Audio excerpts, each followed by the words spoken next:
Hello everyone, in honor of Keke's hosting SNL, I decided to make a video looking into how Palmer has navigated her career. That is, until I saw the comments in her first SNL promo she did with a lot of people confused as to how a nobody got to host SNL. Now, I'm assuming these people are white because if you're black, then you know Keke Palmer. You wouldn't be asking these questions.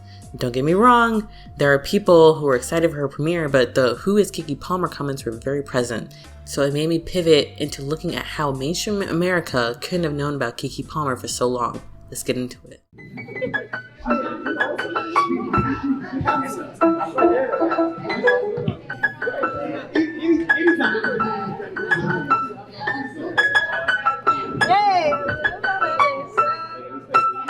Keke has been a part of my childhood ever since True Jackson VP, so I'm biased towards her. After she left the show, Palmer was in a slew of black TV movies. To me, she did the TV actor to TV movie route. A while back, a lot of TV actors will try to show off their serious acting skills in TV movies. If they're lucky enough, they'd hit it big with the right movie or get noticed by some bigwigs, or at the very least make a new image for themselves. I think TV actors still do this, but they do this with streaming. Keke not only starred in a slew of TV movies, but she also restarted her music career during the mid-2010s. Her songs were mostly R&B and hip-hop based, and were moderately successful and well received. Keep in mind, all the projects I've talked about so far primarily kept her relevant to her black demo, but she was doing a lot of diverse projects too. She did Degrassi in 2011, 90210 in 2013, Cinderella on Broadway in 2014, Masters of Sex in 2014, Scream Queens in 2015 to 2016, Grease Live in 2016. The most notable credits from this lineup are Scream Queens and Grease. Scream Queens had a cult following that was added to Keke's fanbase.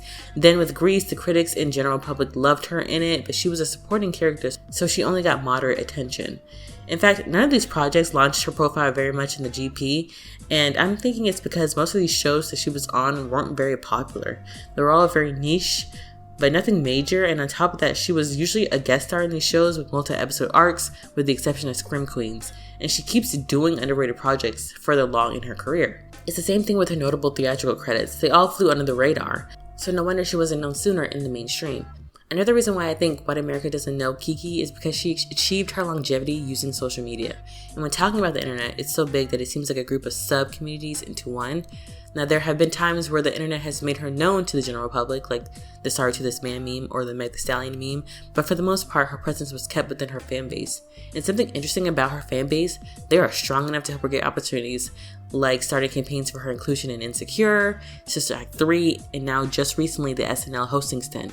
And her fanbase is lucrative enough that Keke has been able to monetize her memes that were inside jokes in her fanbase. She had deals with Facebook and Amazon from her memes and the characters she does on her IG. She started the Facebook series Turned Up Tailors from the blonde white Valley Girl bit she used to do online. Palmer turned her insulting Southern characters into an Amazon book series called Southern Belle Insults. Keke had also turned her catchphrase "The Gag Is" into a digital series on YouTube.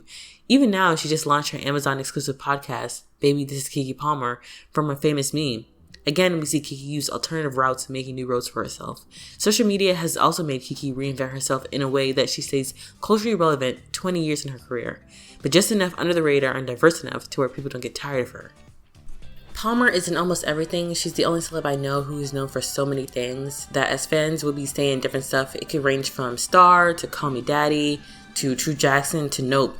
I can tell she really took the reins of her career to not be stumped as a kid actor. All of her acting roles she plays, she makes her characters black AF. Palmer is the type of actor who puts themselves in the role rather than transforming to the character. I'll call it the Will Smith effect. For the most part, Will Smith is Will Smith in all these movies, the jolly cool black guy. For Keke, it's the sassy black girl, and even though it's a stereotype, it happens to be who she is. But Palmer mentions how even though she's seen as a stereotype, she doesn't stop being herself. Here's what she had to say about how she approaches roles. Likewise, when she's acting, Palmer doesn't shy away from bringing her real self to a role, something she says she struggled with as a young black actress trying to avoid being typecast. "I am sassy," she asserts, referring to the description that black women in Hollywood are all too familiar with. "There are stereotypes that I don't fall into, but if it's stereotypical for a black girl to be sassy, what do I do if that's me?" Palmer learned how to show the multifaceted nature of her characters, giving sassy in one line and serious the next. Now, I'm not saying she isn't capable of character transformations, but the fact that she prioritizes not shedding her blackness really stands out to me. We black people understand the nature of code switching or assimilating into the mainstream to survive. Palmer does the exact opposite, and she keeps her AAVE with everyone from Larry King to The Real. I can tell she has a deep appreciation for the culture, so she tends to always do black projects consistently. In her 2019 Refinery 29 interview, Palmer says this: "I think my mom knew early on that she wanted me to have this mass appeal because she wanted every black girl like me to see that they could be me. So it was on one end getting my name out there, and the other end it was making sure that I was part of the foundation that would allow me to remain in constant contact with my culture, so they know that I'm still touchable. I always feel like black spaces appreciate Keke more than white spaces, and she doesn't want to be anywhere that doesn't value her. I never felt like I needed to be where other people wanted me to be," she says matter-of-factly. And the reasons that is, I never wanted to force myself into spaces where people don't want me, or didn't appreciate me, or didn't understand what I was about. Sometimes we move too fast and we end up being in situations where people don't truly value us.